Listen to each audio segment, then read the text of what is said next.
You're listening to Writer's Voices with Monica and Caroline. I'm your host, Monica Hadley, and with me is my co-host and mother, Caroline Kilbourne. And good morning, everyone. Well, actually, it's just afternoon here. So you could be listening to it anytime. So once again, we have a really interesting book and a great author to talk to today on Writer's Voices. Yes. Elena Hartwell is our author, and Three Strikes You're Dead is the book. Elena Hartwell started out her storytelling career in the theater. She worked for several years as a playwright, director, designer, technician, and educator before becoming a novelist. Sounds like she did everything except act. She lives in North Bend, Washington with her husband, their trio of cats, and the greatest dog in the world, and I'm guessing it's a big dog. When she's not teaching writing, or talking about writing, she can be found at a farm down the road where she and her husband keep their horses. Welcome to Writer's Voices, Elena. Thank you. It's wonderful to be here. And the title of the book is Three Strikes You're Dead, an Eddie Shoes Mystery. And since the two previous books are One Dead, Two to Go, and Two Heads Are Deader Than One, I'm guessing you've got a numerical theme going here. I do, and I'm always amused when people look at my titles and say, well, what's the first book? Often I just give them a look, and then they go, oh, I get it. One Dead is probably first. Yeah. So, Elena, tell us how long have you been writing, and what made you decide to write a mystery series? So, I really have been writing as long as I can remember. I, was one of those kids who was, writing stories in pencil on scraps of paper when I was a little kid. And so that really has always been a part of my life. And I always was a storyteller. I can remember as a middle school kid walking home with my friends, and I would tell these stories, and I would do the routine where I would tell a part of a story, and then I would ask them, okay, does the character, go through the door or go around the house, and they would then get to say, oh, they go through the door, and then I would make up the next part of the story. And so I've always sort of been a storyteller. Yeah, it was a lot of fun. And so I've always been a storyteller. And then when I started college, I went into theater. And so sort of as a natural progression, I started writing for the theater. And so that's really how I became a playwright. So I often have said that, I was a writer who worked in theater as opposed to I was driven to be a playwright. It really was sort of the combination of the two. So while I was working in the theater, I still always really wanted to write a novel. That always felt like a goal and there's sort of a permanence to it. And I was a very voracious reader, and so novels always I held them up on a pedestal, and I always felt like I really wanted to be a novelist. And so I started working on my first novel in about 2007, and it had some good things about it. I wasn't completely in the dark because I had been writing plays, but it's a very different thing. And so that first book it wasn't very marketable, but I learned a lot. But the big thing about why I write mysteries is that's the genre I love to read. I've always read mysteries. I started out as a really young kid. My granny was a big Tony Hillerman, Agatha Christie fan, and I sort of went through her books on her shelf. And I loved the Rockford Files and Cagney and Lacey and all those sort of 70s private eye. And so that was really the genre that I loved. And so when I sat down to write novels, that was sort of the natural progression. Mm-hmm. Did you ever write any plays that would be considered mysteries? No, and it's interesting. There are some, obviously the longest running play in the West End production of Agatha Christie's Mousetrap has run for, I think it's 66 years. So clearly you can do a mystery on stage, but for the most part, it's not a very effective medium for a mystery. one, you're sort of stuck in either a unit set where you do sort of everybody's in the drawing room, and you got to figure the whodunit if everybody's there in the room, or you have these long, sort of drawn out, no matter how fast you can move scenery, scene changes, and that can sort of drop tension. And so murder mysteries are a little bit complicated to stage in the theater. They're sort of not as successful. And so it just never really crossed my mind to try to force that genre onto the stage, even though that's where I was working. And so I wrote a variety of plays. The majority of them were very sort of heavily social issue oriented. So I have a lot of plays about post-traumatic stress disorder and veterans, and one of my most successful plays was actually about colony collapse disorder and the disappearance of bees. And so I had sort of a lot of heavy sort of social issues. And when I started working on this particular series, which was actually my fourth book, but the first one published, I went really light and kind of fun, and it was a great sort of break from 20 years of writing very serious stuff for the theater. So that was sort of fun, too, to go away from grappling with really big, serious issues to, even though I get to kill people, having a little bit lighter tone. But it's all in good fun. It is all in good fun, and and it's a nice balance. I like to think that it's a nice balance, and that there are, my social, there are some social issues that sort of drift around in the background, but they're sort of peripheral, and so it still has a little bit of the things that are important to me strung throughout it, right. I get to just sort of enjoy myself. Yeah, you touch briefly on police violence in this book, just very briefly. Yeah. So also, my protagonist is half Latina, half Jewish.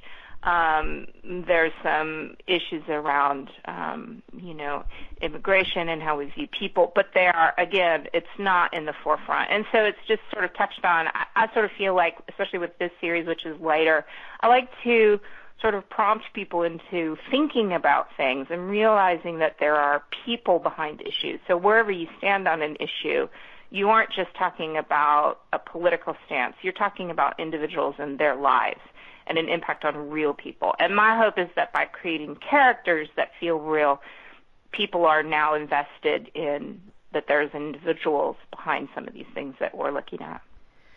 There was her father, the main character's father, Eduardo, is possibly mafia, maybe? Maybe not that bad. He's quite a character. I love Eduardo, and he does come in the first book, and it was amazing to me. You never know as a writer what people are going to respond to. And what was so interesting to me when that first book came out was everyone said, are we going to learn more about Eduardo? And I was surprised at how taken people were with him. And I'm sort of charmed by him, but I didn't realize that other people would be too. And so he does show up a little bit in book 2, and then he gets a very big part in book 3. And that was partly I wanted to do it, but it was also that a lot of readers were really interested in sort of learning a little bit more about him. Well, he added a lot to the whole plot, to the whole thing of everything around. I thought it was great. I appreciate that. Yeah, I'm very fond of him. So, Elena, do you have a similar heritage to Eddie? I actually really don't. I am 3% Jewish, which I'm very proud of, and it's both Ashkenazi and Sephardic, so I'm very proud of my 3% Jewish heritage. But no, I really don't. I was born in Bogota, Colombia. My parents were in the Peace Corps, and so my first word was cuidado, which means careful in Spanish. And I think I've always had a little bit of an affinity for the language, and I grew up in San Diego, so I had a lot of interaction with people from Mexico, people that had come over the border or had, moved into the area. I was often in sort of rural areas as well, so I had a lot of interaction with sort of itinerant immigrant farm laborers and sort of saw the struggles that they had. And so I think I do sort of have an affinity for that community, but it was sort of a surprise that I created a character who, at least ethnically, is very different than I am. Is it difficult at all, to really maybe understand or get in that character's into their skin if you haven't shared the experiences?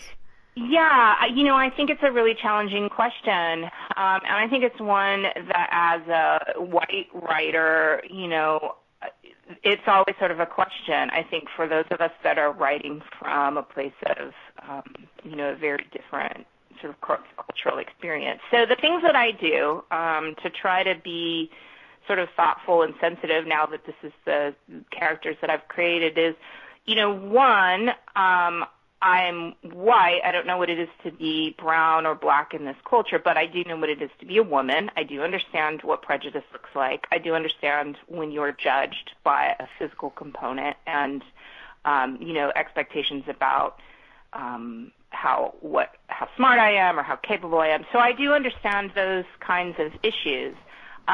Secondly, I try to, read other stories by people of color. I try to, talk to people of color and interact with people of color in a way where I can sort of understand where they're coming from. And then I also have created a character who is kind of on this interesting borderline. I was in a sociology class one time with a man whose last name was Hernandez. He looked very Latino, and it never occurred to me that he identified as anything else. And it came up in class one day about how we self-identify, and he said, I identify as white. And we were all sort of surprised. And he said, yeah, I know, I get that look a lot when people, when this conversation comes up. And for him, he had a white mother. He grew up in a very white community. He went to basically all-white school. That was the culture that he sort of experienced. And what struck me about it was how differently we can see ourselves versus how culture sees us, and the complications regardless. And so with Eddie Shoes, she grew up with a white mother. She grew up in a white community. And while she did experience some negative behavior towards her because of what she looks like, her identity isn't as clear. And so she is sort of exploring what that side of her history is, as a way that she's not any kind of expert either. And so she's a little bit of an outsider in both community. And so that allows me as a writer to kind of be exploring what that means with her. And simultaneously, her mother is exploring her Jewish ancestry and her Jewish history. And so she's also learning that aspect of her background. And so my characters are not experts in either. And that allows me as a writer to kind of be exploring that and letting my characters explore that as a way to try to be, I'm not here to tell anybody what it's like. I'm only here to say here is one character and one experience, and this is how, her life is based on some of these characteristics, if that makes any sense at all. Oh, definitely. You're listening to Writers' Voices with Monica and Caroline, and our guest today is Elena Hartwell, author of 3 Strikes You're Dead, an Eddie Shoes Mystery. You mentioned, I think you said that the first Eddie Shoes story, The One Dead, Two to Go, was actually the 4th book you wrote? Yeah, I think, yeah. It's so interesting being a writer, and I teach a lot of writing courses, and I do one-on-one with writers, and I work a lot with young writers, so I sort of see this experience over and over and over again. And one of the things that's really interesting to me about writing is that I think for a lot of people, there's this expectation that if you can put sentences together, you can write a book. And that's just simply not true. It's a little bit like saying, well, I can put paint on a canvas, therefore I can do a painting that's worthy of hanging in the Louvre. I mean, it just isn't how it works. And so there were a couple things that I really had to learn. So here I was, a playwright, and I've had productions done around the U.S. and abroad, and I've had some plays published, and I've had some success as a playwright. But I went to go write a novel and realized even though I was a longtime reader and even though I already was a writer, I had a lot to learn about how books work, how mysteries work, and how a series work, because those are all really different things. To write a standalone is not the same as writing a series. And so I had a lot to learn. So the first book I wrote, again, it actually had some things that worked really well, but it was a little wandering. It was a little slow. Like I definitely didn't have pace down. I made some choices with the character that weren't the strongest. And I worked very hard on it, and I did a lot of rewriting, and I even worked with an independent editor to kind of discover what I was doing right and wrong, and that helped a lot. So I wrote my second book, which was actually not a mystery at all. It was a historical novel, which was not a bad book, and again, I learned a lot about how to structure a novel. It is a standalone, so that was, interesting experience. It was more like writing a play to write a standalone. But again, it just had some flaws to it. So then I wrote my third book, which was also a mystery and was designed to be the first in a series. And it did actually fairly well. I got an agent, and it was pitched to all the big houses, and, we got some really phenomenal no's. There is such a thing. Some wonderful no's. A phenomenal no. So it would be things like, wow, we really love this book, but we just put out something similar, or, this is a great book, but we'd like to see the ending changed, or, this book clearly has a place out there, but it's not quite where we, what we do. So it was a kind of, a lot of times, sometimes you don't even hear back at all. Even agents don't hear back at all. So we were getting these really great, no's. Great but rejections. Ultimately it did not sell.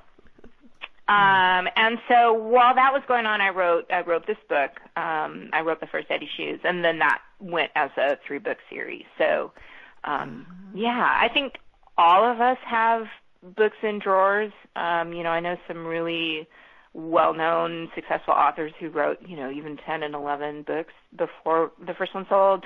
So I actually feel pretty lucky to have only written. John Grisham's first book didn't sell, and then after later books sold, he was able to publish that first. Go back and when we learn something, so we go back and fix. I think some of the. Jonathan Kellerman is a sort of well known in the writer's mythology of having written numerous books before his first came out, and then of course he's done a book a year for whatever it is, 20 years. So how long does it take you to write a book?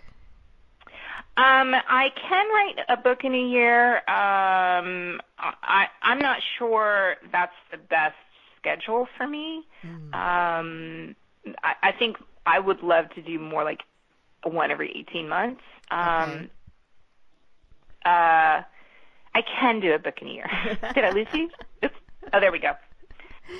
So, in the what kept you going writing books 1, 2, 3 to get to the one that was successful?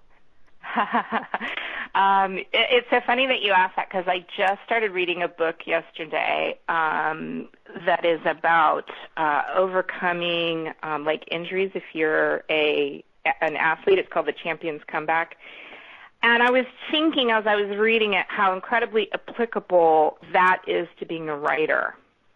It's almost like having writing a novel and having it rejected either by an agent or once you have an agent by publishers. It's a little like being an athlete and getting injured. And I think you have to ask yourself, what do I need to do to overcome? Like, there's sort of two options. You decide you're done and you leave the industry, or you get back up, you figure out what you learned, and you come back stronger. And I think sort of the two primary things that really worked for me is I was never not working on the next book. So as soon as I had finished one and I was sending that out, I was working on the next book. So there never was sort of this, I often hear people talk about, well, I have to get this book published. And the answer is, well, no, you really don't. You don't have to get that book. One, it's not your choice for a publisher to say yes. And two, you're not going to die. It will not kill you if that book does not get published. But you really should be writing the next one that might. And so first there was that. So I was always working on the next book. The second thing is, as a playwright, you get rejected constantly. You have a play that might get produced at 100 theaters, but there's 100 more that said no to you before that 100 theaters said yes. And so as a playwright, the expectation is you're going to get turned down over and over and over again for that one theater that's going to produce you. And so I already had the mindset of, it's okay if it gets turned down. Someone else may say yes. And so, I think those two things, I have this history of understanding that rejection is not personal and it's not permanent. Rejection is in the moment with a person or a publisher or a agent, and it doesn't define you, and it doesn't define the project. And so I think if that can be your mindset, rejection is a bump in the road instead of a, giant wall that you just hurled yourself against going 90 miles an hour. Well, now, I suppose all authors face that rejection thing, don't they? I mean, yeah. Do you know of anyone that never got a rejection letter? No, I really don't. And even, it's so interesting. I work with a lot of debut authors in different ways, and even debut authors where their very first book sold, right? So the very first book that they finish and polish sold, and sometimes does very well, wins awards and all this other stuff. Mm-hmm. If you look at their history, they were a journalist, and they wrote articles for 20 years, honing their skills, and their articles were turned down, Mm-hmm. Or they were rejected by multiple agents before someone bought their first book. So even people who, quote unquote, publish their first book, even they have experienced rejection. It's very rare for someone to write their first book, pitch it to one agent, that agent says yes, the agent pitches it to one publisher, that publisher says yes. It just doesn't happen. There's always a level of negative things happening. And then once the book is out, you're up for an award and you don't win, or you get a bad review, and that is also a form of rejection. And so you have to be able to handle the fact that there are going to be people who aren't going to like your work, and it's painful. I'm not going to lie to you; it doesn't feel good. But the reality is, if no one hates your work, probably no one loves your work. It's probably sort of in the middle, and there's something sort of exciting about somebody who's like, "This is the greatest book I've ever read." But that doesn't mean anything if someone else isn't sort of like, wow, I really hated it. Wow. People feel passionately about things that are not in the middle. If you are sort of an average, mediocre writer, you're going to have a lot of people that like your work, but probably no one who really loves it. I never really thought about that. That if, that's interesting. If people are going to love it, other people are going to hate it. Yeah. You're listening to Writers' Voices with Monica and Caroline, and our guest today is Elena Hartwell, author of 3 Strikes You're Dead, an Eddie Shoes mystery. So you set out to write a series, mm-hmm. and how is that different from writing a standalone book? So different. And, of course, as a playwright, everything's a standalone. It's very rare to write a series for the theater, unless you're doing it sort of like a late night, sort of recurring sort of show. Other than that, plays are all standalone. But mysteries are so often series. I mean, that's a huge part of the genre. And I've always been very attached to character. So, I love all the Sid Grafton, and I tend to read, I loved all the Tony Hillerman, Jim Chee, so I attached to characters, and so I thought, well, I think that would be sort of the way to go. And what I really learned on the first book was how much you don't need to include in a first book.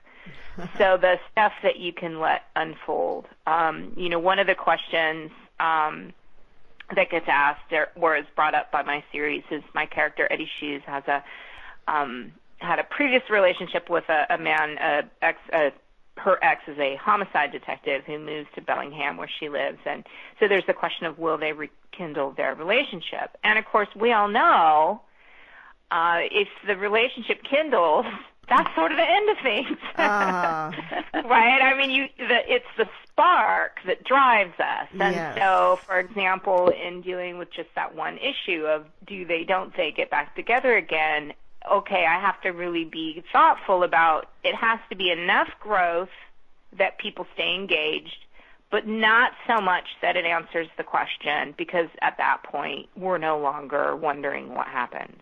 Mm-hmm. And so I had to learn a lot about, how do you sprinkle in just enough backstory to make the character feel real, but without dumping sort of everything that you you know about this character that things can wait, and how much things will evolve. So things that I thought were going to be in books, later books, I've realized, oh, that's not actually how the character evolved. And so sort of, you want to drop in clues of what's going to happen down the road, but be flexible as a writer to know that may not ultimately be what happens, and that you're going to have to be flexible in changing up what you thought was going to be real. So it was a lot. There was a lot for me to learn in that aspect. So I'm guessing that you started with the character, with the detective, yeah, private investigator, Eddie Shoes, and what about her? What is it about her that made you want to write a series around her? Yeah, why did I want to hang out with her? Well, I'll tell you, I love her evolution. So my husband and I were on a road trip, and apropos of nothing, my husband came up with this name, Eddie Shoes. I mean, really, like, not connected to anything. And I'm not even sure why. I try to remember. I'm like, it might have been an Eddie Money song that was on the radio. It could have been that. But he says the name Eddie Shoes, and I said, oh, my God, Eddie Shoes, that's a private investigator. That is a great name for a private investigator. And that's where her character started. So it literally was her name. And so my first thought was, well, she didn't come into the world Eddie Shoes. And my next thought was her name is Edwina Zapata Schultz. And I thought, well, isn't that interesting? She's clearly, Jewish and Latina, and, who is this person, that's her name. And so that was sort of her evolution. And so once I started kind of getting to know her and what she's like, then I just had to have somebody die and that she could investigate. And so it really, truly, all three books came from her first. And on book 3, I sent her on vacation because I'd been killing people in Bellingham, Washington, and they only really have one murder a year. So I had to stop killing people in Bellingham, Washington for a little while, so I sent her on vacation. And that was fun, too, because I got to take her out of her sort of her safe zone and put her where she doesn't have her usual resources or her usual friends or what she knows. And so it's been really fun to kind of sit back and say, how does Eddie respond in different situations, and how are her relationships evolving over the course of these books? So luckily for me, she ended up being a character that I really enjoy spending time with, and so I can hang out for another 300 pages. Now, in mysteries, more so than in a lot of genres, plot really has to drive the book. There are some books that can be completely character-driven. Yeah. But a mystery, you've got to have, something happen, and you have to tie up the loose ends at the end. Yeah. So tell us a little bit about your process for plotting the mystery. Yeah.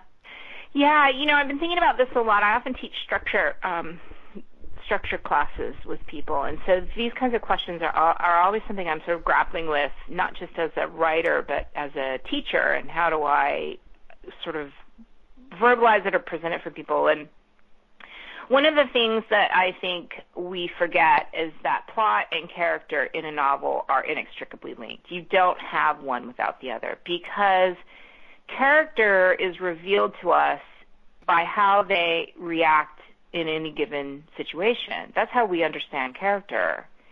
Whether that is a physical action or an emotional reaction or a thought process, that's still how the character reacts. And so for us to understand character, we are required to have an event.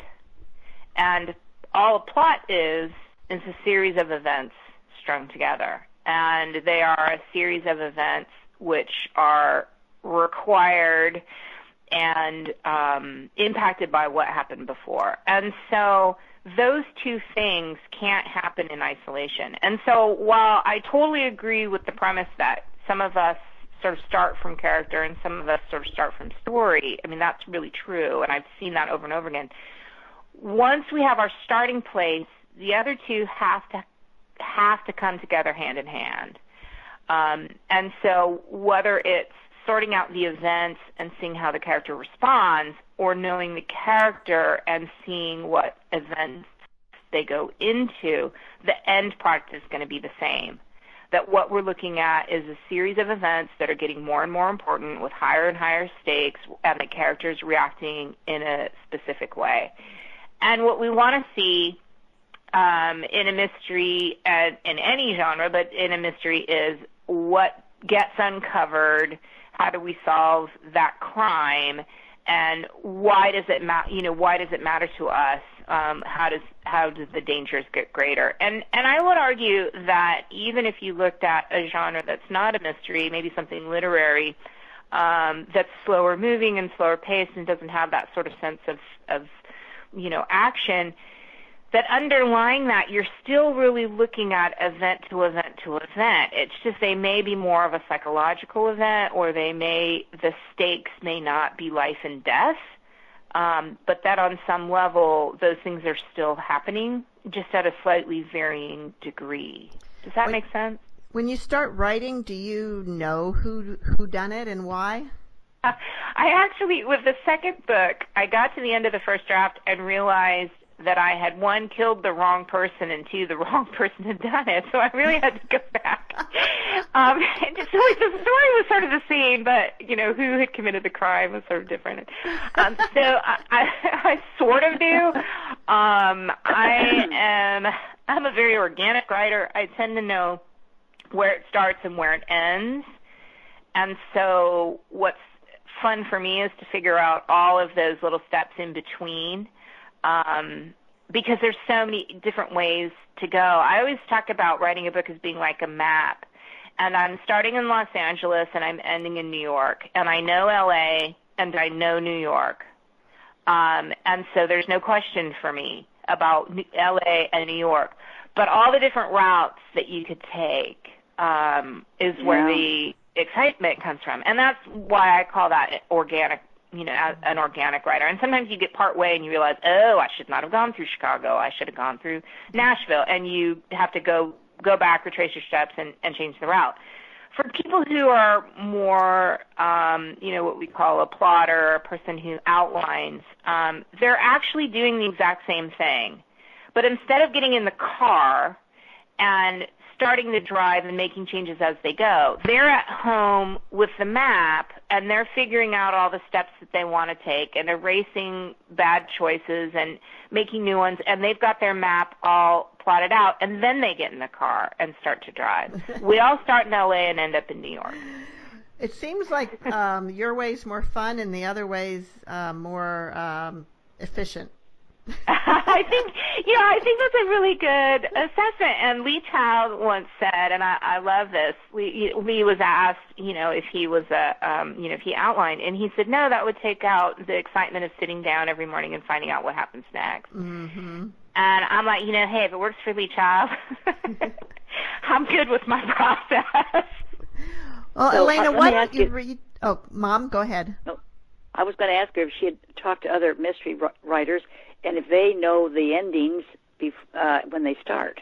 Yeah, I think really the most common thing that I hear, and I interact with a lot of mystery writers. I do a lot of interviews on my blog, and I go to a lot of conferences, and I have a lot of friends that are mystery writers, and we almost all, regardless of whether people are outlining or not, I think most of us are like, we know where it starts, we kind of know where it ends, and whether you are figuring it out by writing it on the page or you're figuring it out by outlining, in my experience, and again, this is my experience, but in my experience, when I work with new writers who can't finish a book, and that's really common, people start off with a bang and then they get muddled up and lost, the number one problem is they don't know the ending. And if you can get them to figure out an ending, even if it's going to change, it doesn't matter for that first draft, even if it's going to change, they figure out an ending, then they're able to go back and write the middle because they have a direction.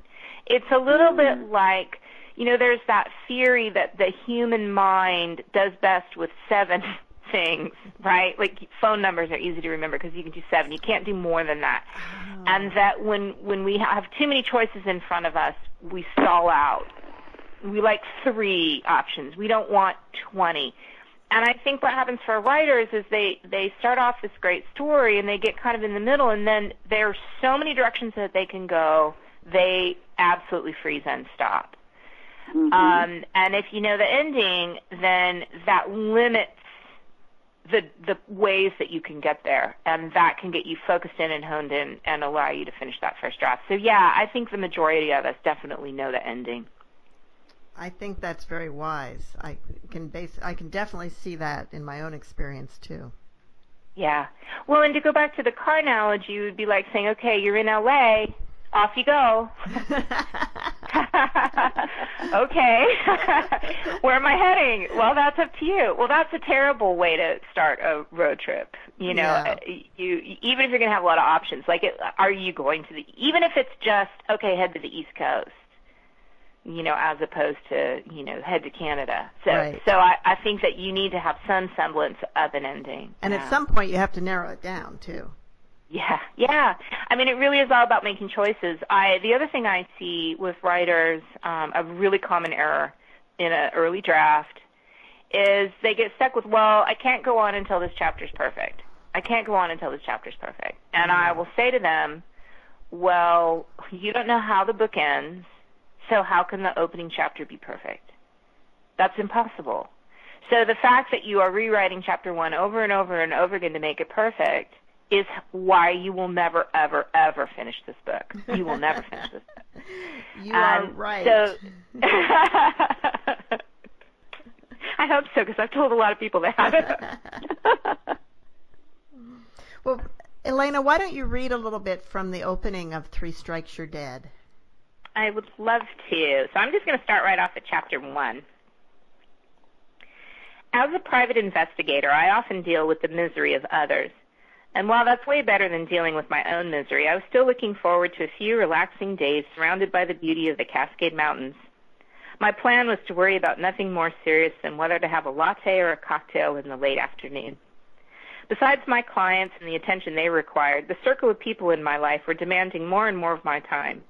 I wasn't sure how I felt about not being as footloose and fancy-free as I had been for so many years. Relationships require care, and I wasn't totally convinced I was up to the challenge. Being a grown-up wasn't all it was cracked up to be. Back in March, my mother Shava had started working security for a casino not far from my Bellingham home. She excelled in her new job, able as she was to sniff out shuffle trackers and con men with the instincts of a bloodhound. Recently rewarded for her vigilance with a hike in pay after her 3-month probationary period ended at the beginning of June, she had generously offered up a mother-daughter getaway weekend to celebrate at the newly renovated Wenatchee Valley Hot Springs Resort and Spa. Her success was further proof that she had no intention of returning to her beloved Las Vegas anytime soon, or that my guest room would return to being my home office in the near future. Apparently, I now had a full-time roommate. Currently, that roommate was crouched over the wheel of her bright red Mazda 6, zooming up the road toward our destination. You've been down in the mouth ever since that thing with Dakota Fontaine, she'd said last week when she brought up the idea. I thought you could use a long weekend away. Just before Shava started her new job, an old friend from my Spokane childhood had shown up in Bellingham bringing Sturm and Drang with her. The whole adventure had made me a little cranky. Besides, I thought at the time, why turn down a mini vacation with the added bonus I could make my mother happy? And as the resort was dog-friendly, we got to take Franklin, my 175-pound Tibetan Mastiff Irish Wolfhound cross. So I said yes. An hour into our drive, we passed through Monroe, a town of slightly over 20,000 souls. It had sprung up along the railroad 100 years ago. Once we got through town, we stopped for lattes at the Café Corral, a small roadside stand in the parking lot of the Reptile Zoo. One of these days I'd stop and visit Reptile Man and his animals, but today we were winging our way up Highway 2, heading into the mountains. Road trips always felt like an opportunity for a do-over, a restart button to erase life's inevitable messy complications. Even if my destination was a place I'd never been, a place where no one knew me, I could begin afresh. A new romance, a new job, I could be an orphan. Chava began singing loudly to the radio, and I slammed back into the here and now, her presence tethering me to my current existence, regardless of our distance from home. Life could be worse, though. I could be paying for this little getaway. I was more excited than I wanted to admit. Shava and I had rarely been on destination vacations together. We'd visited each other in our respective cities over the years, but seldom gone to another location entirely. I'd found excuses to tell everyone I knew that we were going. My best friend Iz, because I had to cancel our Saturday morning workout session at the dojo, Debbie Buse, in case she'd been thinking about meeting at the dog park on Sunday, and Chance Parker, my ex-boyfriend from Seattle, who'd taken a job as a police detective in Bellingham last December. After several tries over the course of the week, I'd run into him at Rustic Coffee in Fairhaven and ask him what his weekend plans were. I figured social etiquette would make him ask me about mine. I'm taking a few days off and going up to Orcas Island, he said. Do a little carpentry. A friend's cabin needs a new roof. Chance was pretty good with home repair projects, so I wasn't surprised, though I wondered about the friend. Should be lovely up there, I said. What's the cabin like? And more importantly, who's the owner? Primitive, Chance said with a laugh. We won't have electricity or cell service. It's not everyone's cup of tea, but James is used to surviving in the wilderness, and a few days of roughing it won't hurt me. I remembered James. He lived in Alaska and took people out to look at bears and walrus nose and live on sticks and berries. Very manly, I said. What about you, Chance asked, proving my expectation about social niceties. I explained about the trip Shava had planned for us. Sounds like fun, he said. You'll have to tell me all about it when you get back. That was a good sign, right? Almost like asking me out on a date. Why don't we get together, I said, emboldened by his easy manner, when we're both back. Compare notes on our respective long weekends. Sure, he said, we'll figure something out. That was a yes, right? You're smiling, Shava said, as we reached the outskirts of Sultan, the first small town after Monroe, and had to slow down. I'm content, I said, a little surprised to discover it was true. The distinctly western Washington small towns whizzed by outside the windows. Startup, Gold Bar, Bering, places with grocery stores and ski rentals mixed in with taverns and restaurants, all of which had seen better days. Not to mention a string of funky espresso drive-thrus, including a windmill, a barn, and a tiny brick building, all with clever names. After Google and Amazon, coffee was the most popular business in our area. Or maybe all that coffee was why we had the tech business to begin with. Stands of evergreens mixed with deciduous trees covered in moss stretched along the banks of the Skykomish. The rushing westbound river competed for space with a railroad track and the road we were on in the corridor up to Stevens Pass. We crossed bridges with the river underneath us and sped under bridges with the railroad overhead, sometimes occupied by a moving train. I could feel my tension ease as we left civilization behind. The trees were green, the river was clear as glass, first reflecting the sky, then turning into rapids, then forming deep, quiet pools in the eddies of a bank. Franklin snoozed contentedly in the back seat, chin tucked under one armrest, feet pressed against the door on the other side. A green sign flashed by, Stevens Pass, elevation 4,061, as we raced alongside the ski resort. Summer had turned the snow-covered paths into bare wounds with the zigzag of ski lifts stitching them together. Shava hurtled over the crest and swooped down the other side like a downhill skier setting a record. Though I'd never admit it, it was always fun being her passenger. Off in the distance, a thin column of smoke appeared. The plume rose straight up from the dense forest before fading into a gauzy haze and disappearing altogether. A resident probably had a burn pile going. That was how many of the locals disposed of trash or yard waste. It could also be part of a planned burn designed to clear dangerous underbrush before a spark from a careless camper or a zap of summer lightning lit the mass of tinder. The rest of the sky was clear as far as I could see. Despite the treacherous and fast-spreading wildfires common here in the western United States, there were none currently raging in the Cascades. I'd checked into that before we left. There was one burning in Utah, but nothing in our area. Fire season began in summer and could go into October depending on conditions. Human beings started most early season wildfires, but luckily that hadn't happened this year. We'd also had record-setting snowfall the previous winter and a cool spring, which helped delay the start. What do you see out there? Any signs of Bigfoot? Shava's voice broke into my thoughts. Only the carved wooden one outside the Espresso Chalet, I said, referring to the statue near Index, a tiny community we'd passed just before we crossed the King County line. But the scenery is beautiful. It's something, isn't it? Breathtaking, I said. Thank you for this. She smiled and scanned through the stations on the radio again. Driving with Shava meant sampling a wide variety of musical styles. She'd pause to groove with some hip-hop group I'd never heard of and pop over to a country station, putting her best twang into a duet with Tammy Wynette before landing on an aria from Rigoletto. At least with the aria, she didn't try to sing harmony.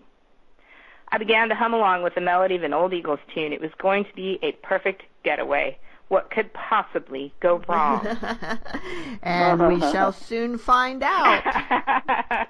There's some hints there in that opening about what might go awry. Yes, there certainly are. There certainly are. Now, this is set in northwestern Washington? Yeah, so the series, she lives in Bellingham, which is a college town not far from the Canadian border. There on the coast, and so I have sent her on vacation to a fictional resort outside a town called Leavenworth. And Leavenworth, Washington is very real. It's a wonderful vacation destination.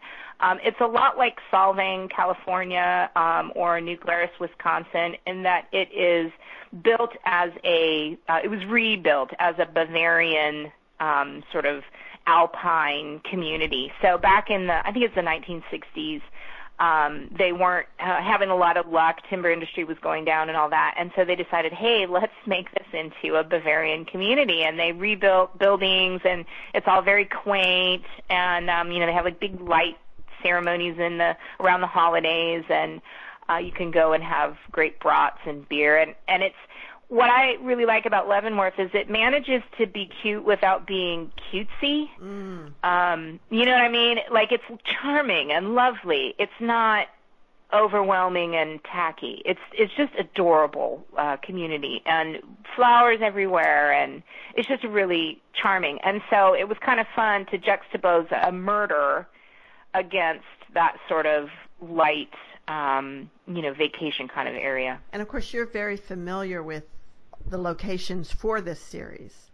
I am. I live in the tiny town of North Bend, which for the Twin Peaks fans out there, that is the town that Twin Peaks is filmed in. Oh. So I live in the actual Twin Peaks, and I'm about 90-minute drive from Bellingham, and a little over that to get to Leavenworth, not because it's further, but because you have to go out kind of a two-lane highway. So do you, when you're writing about a specific area, do you go there to refresh your memory? Like this trip, I do. You took the road trip yourself? Mm-hmm. Yeah. Oh, yeah. And it's, I love it because what I typically do is like I'll have been to the area and I'll write a draft, and then I'll go back to the area while I'm doing notes, and so I can add the specifics. For example, the reptile house that I referenced. That's a real place, and I had sort of forgotten about it. And I had gone out to do the drive that they take, and I thought, oh, yeah, that's such a great local detail. I'll incorporate that in. And so, and I have a rule for myself, which is if a crime takes place somewhere, it's been fictionalized. So I don't kill anybody in a real place. But if there are clues or if there are events happening where there's not a crime, then that is probably a real place. Okay. So that's how I sort of navigate not, taking a great little restaurant and having somebody murdered in the back. So a lot of places are very real. Now, you mentioned earlier that this location is perhaps a little bit limiting for your series because not very many murders occur in Bellingham. Yeah. Yeah, I very early on I looked at statistics, and statistically they have one murder a year. And so my books, the first three are 3 months apart, are each sort of 3 months apart. And so for book 3, I was like, well, I know, I'll just send her on vacation. And what amuses me is, of course, Leavenworth doesn't really have any murders. I figure I can get away with one. But it is something that I sort of think about in terms of, do I need to put more time in between events, like between book 3 and book 4? And I don't want to end up sort of the famous Jessica Fletcher Murder, She Wrote, Cabot Cove, where 300 murders happen in this tiny little seaside town. Right. Maybe we're just requiring a little too much suspension of disbelief. So I am sort of conscious about, creating this sort of murder spree in relatively sleepy Bellingham. Well, are your books popular in Bellingham? Yes, although I had a very funny comment. At least I thought it was funny, of a reader from Bellingham who was, I love the book and the characters are so great and it's so much fun, but you've set up that there's a mob guy in Bellingham and that just would never happen. And I was sort of amused because my first thought was, well, it's fiction and you enjoyed the book, so why is that sort of a sticking point?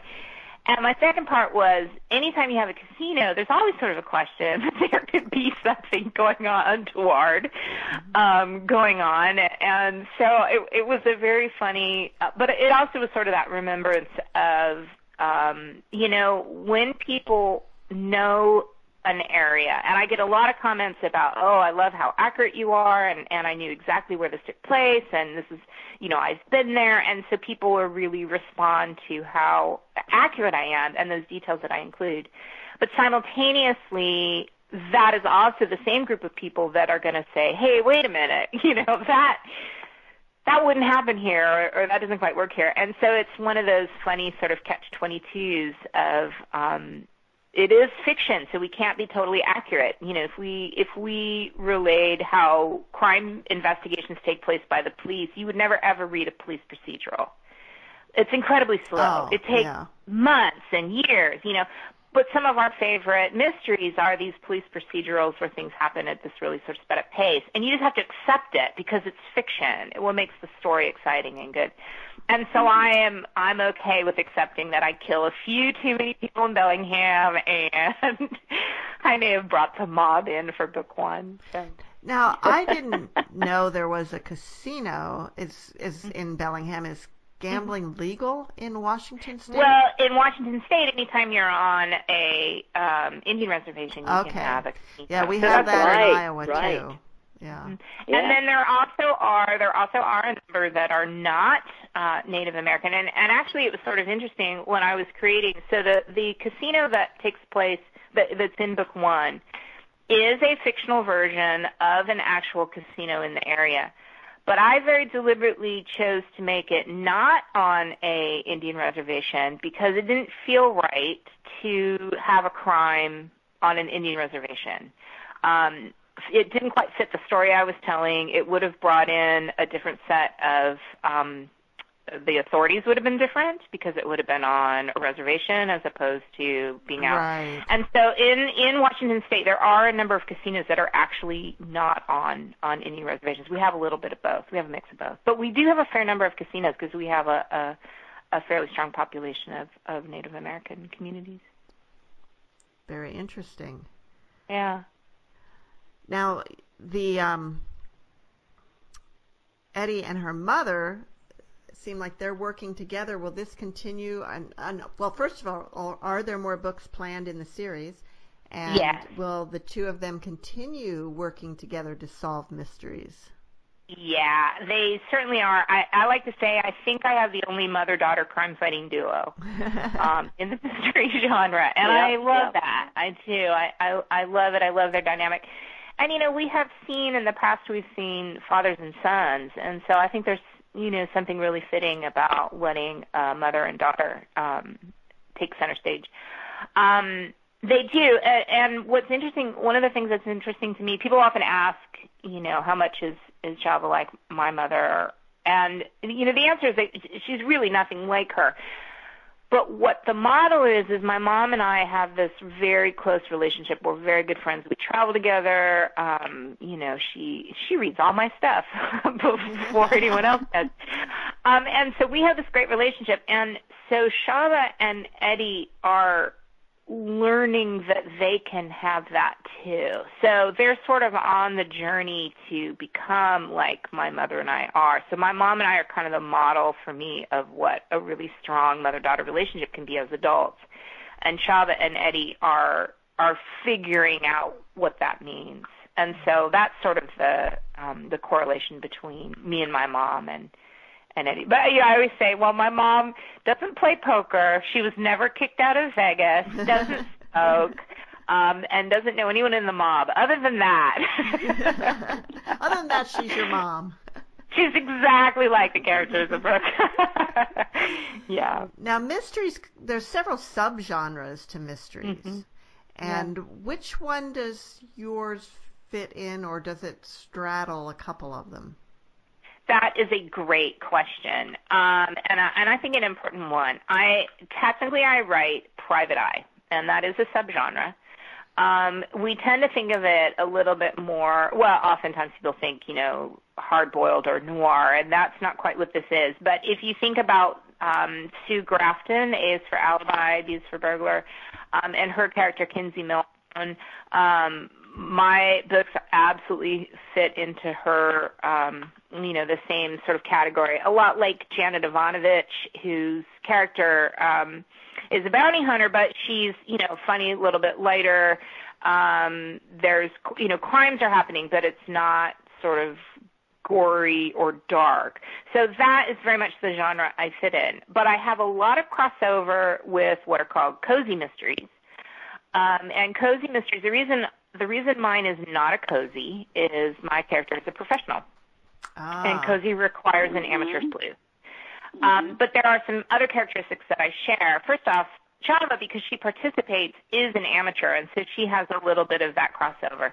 But I don't have graphic sex or violence in my books, and that is another requirement of a cozy. And so when I asked, I say I write a private eye series with a crossover for cozy readers.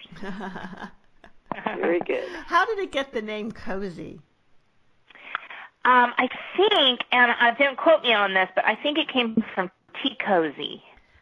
From that they would serve tea and sort of the tea cozy and the idea of it originated sort of Agatha Christie, the British writers, where the sort of often elderly female sleuth was sort of knew everything going on in the community and then she would be a tea drinker. And so I think it came from tea. Yeah. But like I said, don't quote me on that. I would double check it. But I think that's where the word came from. And it's spelled differently, U.S. and England. You'll see C-O-Z-Y and C-O-S-Y.